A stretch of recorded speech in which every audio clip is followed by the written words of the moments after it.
Hey guys, it's Pedro back with another interview covering Valorant Champions 2024. For this occasion, I'm here once again. I'm here accompanied once again by Val and the IGO of G2 who are coming off of this time a victory over EDG at the end of their group stage run to thus progress to the playoffs of said competition. And so, Valen, thank you so much for another interview. And like I said, progressing to playoffs, beating EDG. How good does that must feel for you right now? Definitely feels good. One of the best wins in a long time because it was a slow map one from us. We were battling some adversity in the first map that was kind of out of our control, but we're able to bounce back, keep the mental high. And, those victories that go map 2, 13-11, and map 3, 13-11, like those are the best ones. It's so sweet. So for it to be a qualifying match in the playoffs means a lot. They played great, but I'm just really proud of my team. Oh yeah, for sure, and yeah, it really does must feel great for you to come out of a series like that, despite encountering various trials and tribulations, obstacles along the way. That said, now getting into the series, I want to ask you about just sort of Icebox in map one. You know, the fact that you guys picked that map, but EDG came out on top over that. I mean, I'm gonna give you the obvious. What went wrong there, and or some of the things that EDG kind of presented to you guys that made it so difficult for you to kind of counter in that time frame.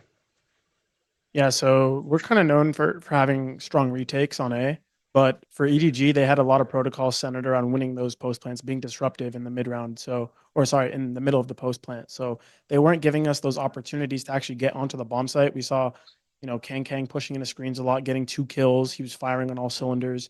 They had a lot of set flashes to disrupt heaven and spawn. So they were very well prepped with the KO, which is something that we weren't ready for. Going into the match, we thought they were going to play their normal like Sova Gecko, so we were prepping for that, and we thought that our comp could uh, win over that one. But once they pulled out the KO, it gave some nuances for them to, give them opportunities to be more disruptive. So that was something that we weren't ready for. Um, and so yeah, the bad start on defense just didn't give us enough room on the attack side, which is our best side, to make that comeback happen. And it also doesn't help when you lose both pistols. So that was just a map that they were firing on all cylinders and we weren't. For sure, KO definitely did serve as that big difference in that first map. And then over in Haven, it really did feel like EDG was going to keep that momentum going, especially like in like a few parts of the series, especially on that second half on the attack side when they were on that like 5 out of 6 rounds won aspect. But still, you guys came out on top of that, and with a new comp, using the Yoru on that composition on Haven. Two-part question: how are you guys able to bounce back in map two, and also what led to you guys just adopting that composition and just using that to throw off EDG? Yeah, a little bit of insight. We actually first time scrimmed that comp yesterday. So Mm, we didn't really have much practice on it, but we felt like the change was necessary given some of our other comps and ideas were a bit stale. It felt hard to have an edge on that map because everyone, I mean, we were playing it before, everyone's playing like the Breach Sova. And although it is a strong composition for that map, it's something that gives another team an easy way on how to play against you, right? Because everyone's playing it, and that's something we don't want to fall into. So Josh, our team, made the executive call last night to switch the comp, and that was our main focus.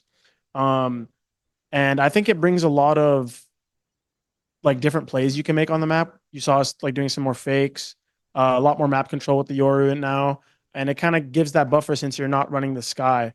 The other Viper comps are like Sky and Jet, but given the Sky nerf and the Viper nerf, it's like putting both of those agents is kind of tough on Haven. So we tried to find ways to replace it, and given that Icy has played Yoru on other maps for us, we felt comfortable just putting him on it last second. So big shout out to the team because that one required a lot of um, focus, more comms, more discipline, everything because it was new. We didn't have much repetition, so that was something that we just went out, did our thing live, and came out with the win.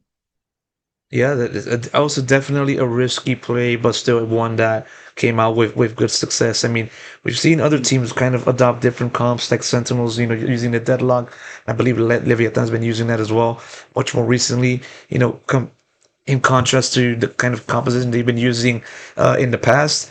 in doing so, that might have been a risky play that kind of led to the 2-0. And so, in what way did you kind of judge that in saying, okay, okay, we see the risks, but fuck it, we ball, we just play with, we play with it however we want to play.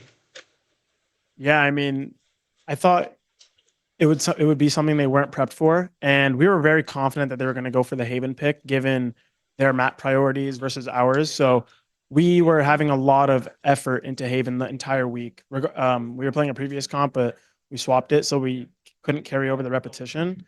But I mean, we were just well prepared for how they were going to play and what our win condition was. So even though it was like a really fast comp change and something that's not played often, I thought that would actually go into our advantage because they wouldn't be ready for us. And ended up paying off. It was a close game.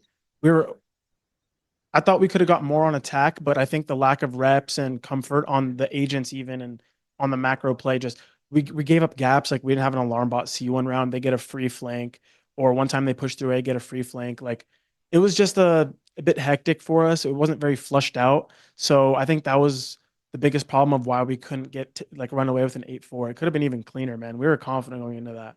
So happy we won though. Of course, that's all that matters, though. And I want to ask you just about the kind of playstyle EDG played, especially on that second map. Just sort of running and gunning it towards you guys, and it's having to play at a much quicker pace compared more than usual. How are you guys able to just face that, deal with the issues, and then kind of counter that? Because I feel you guys were able to recognize EDG's movements, especially at the end of that second half, and even going forward into map three. Yeah, I would say you know, we've played teams like Paper X who are known for like the fast paced style and we're able to deal with it. I would say we actually had more troubles when they swapped the pace, and I think I give credit to Nobody and their coaching staff because after he took on the IGLing role, I've noticed like in China and even in the champion matches before, like their macro calls have been looking a lot cleaner. They're stretching out the rounds more, making question marks around the map. So that was more difficult for us to deal with. I think they're actually becoming one of the best teams in terms of that because they have both paces where they can just run at you and be full confident, but also slow it down and sweat out the rounds, as I'll call it. And that was more difficult. But once we kind of caught on um, to their patterns, once we caught on to their style, and maybe they didn't win around playing slow, so they're gonna speed it up. Like we were getting those reads, and with that, we're able to, regardless of the comp or map, we're able to talk to each other about it and make new plans on how to beat that. Because we're a well-oiled machine. We know how to deal with teams that play fast, and we've played teams that try to play slow as well. So we have the protocols to deal with it. We just have to identify it and hopefully not like lose so many rounds to where even though you identify it, you don't have enough room to play with. And that almost happened on Haven. They were just slamming A, slamming C, and they were running away with a lot of rounds. But um, once we kind of identified it, yeah, we were able to just kind of make new plans and work together.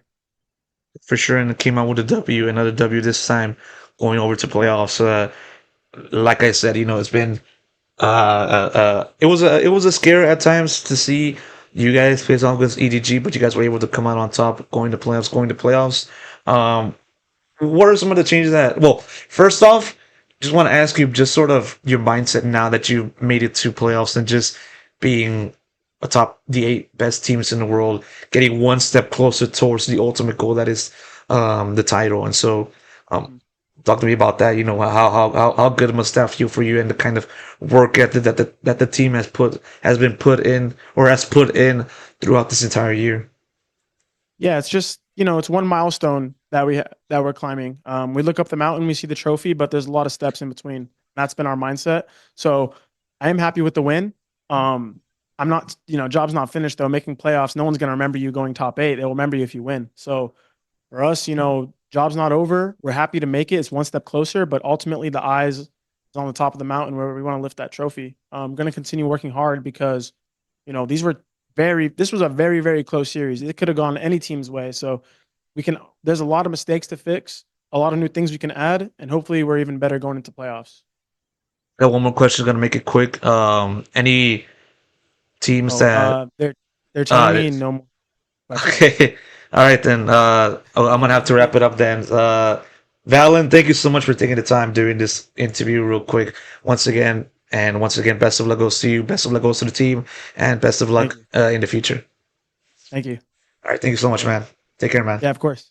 You Thank you. too.